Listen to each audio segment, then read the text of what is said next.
The Thunder visit the Wizards in D.C. tonight. Kevin Durant remembers the awkward environment there last season when Wizards fans fawned over him, holding KD to D.C. signs and wearing Wizards number 35 jerseys with Durant on the back. KD said, "It was crazy. It was crazy. It was kind of disrespectful, in my opinion, because you've got a great team there already that deserves your full 100% support. And I wouldn't like that if I was on that team, and I didn't like that because it comes with it nowadays.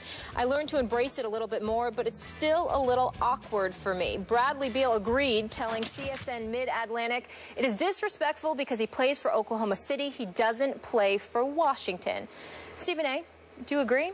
Well, let's put it in its proper context.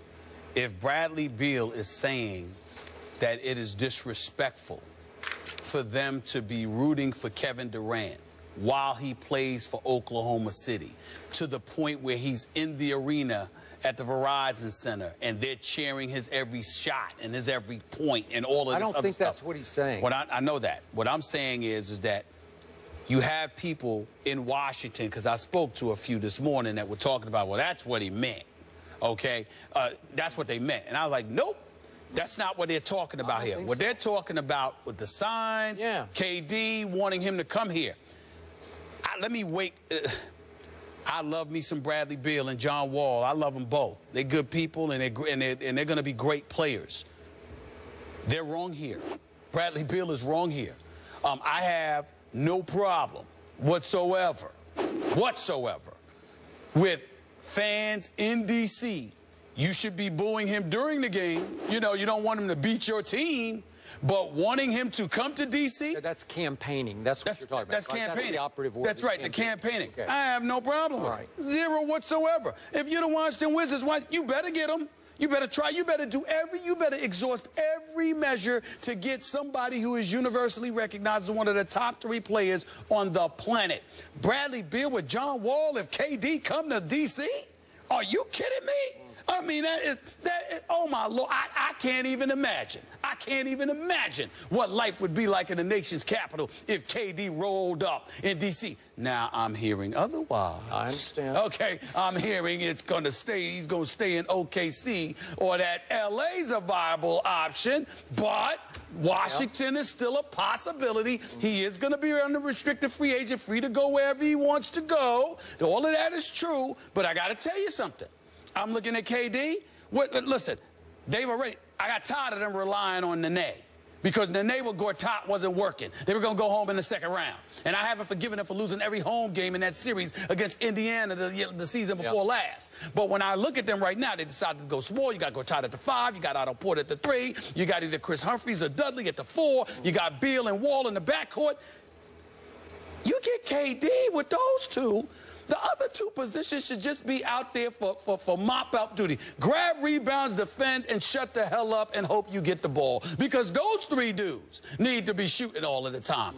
It would be special. So I don't blame them. They haven't been to the finals since '79. They haven't won a title since '78. It's been 35+ years since you were relevant in the championship equation, and you had a decent shot before Gilbert Arenas shredded your franchise with his nonsense. So to me, I don't blame the city, the nation's capital, for starving for KD. He's homegrown. He's a homegrown product, and they are starving for relevancy, and he's the ticket to it. Just don't be rooting for him while he's playing the Wizards. Okay. I disagree with what you just said, but we have a double-edged sword here. We have KD and we have Bradley Beal, both saying it's disrespectful. I think Kevin's not being completely honest with his feelings there, because he can't be. He's got to be PC and say the right thing, which is, boy, that's disrespectful to them. I think deep down or privately, he really appreciates it and actually probably loves it, because he's from that neighborhood, man. And to go home and feel the love from those folks, I think it means a lot to Kevin.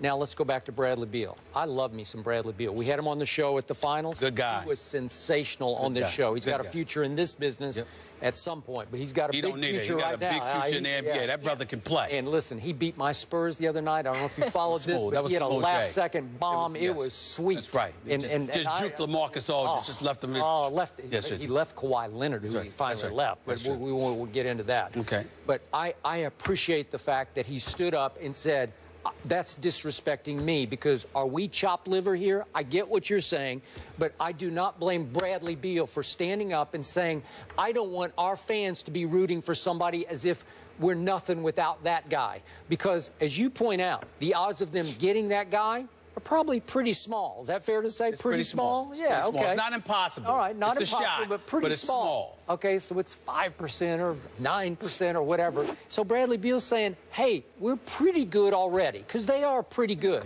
And they lost to Atlanta in the second round, as you say, last year, 4-2.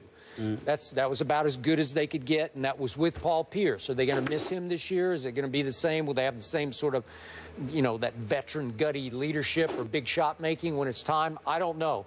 I still like the team. I don't love them, but I love the fact that Bradley Beal stood up and said, no, don't do that to us, because we got a chance. Well, you can love it all you want. What I'm saying is, it ain't disrespectful for a fan base that hasn't been to the finals since 1979. And keep in mind, 1979. I was there. I covered those games. Molly, 1979. Yeah. I was 12 years old. Yeah, I wasn't That's born. the last time. I'm sorry, I apologize. I was 11 going on 12. So the point that I'm trying to make to you is, yes, Wesley Unseld, Elvin Hayes and the crew, Bobby Dandridge and them.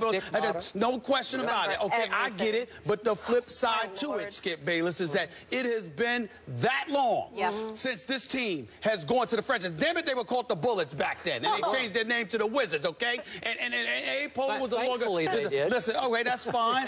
But in the end, especially some incidents they had on that team. In the end, you're not doing anything. And Bradley Beal has got a lot of promise. I love that brother. John Wall is big time to me, and he's going to get even better. But they need more.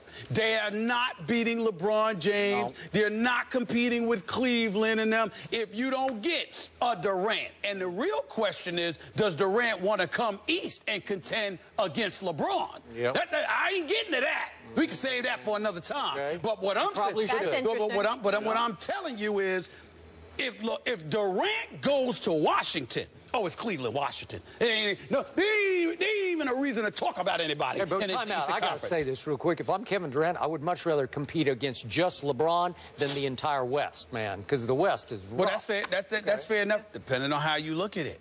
Because if you're going against teams, then if you fall, it's plausible. But if you come to the East and you keep losing to LeBron, then that's much more indictable. Yeah, okay. It depends on how you look at it. Either way, he's big time, one of the best players in the world, and Washington would be an instant contender with him. Who will bring home a championship first, the Redskins or the Wizards? Oh, that would be the Wizards. That's for another day. That would be the Wizards if they had Durant. Teddy Bridgewater knocked out on Sunday. So how much are the Rams to blame? Ryan Clark will be back with us back in a moment.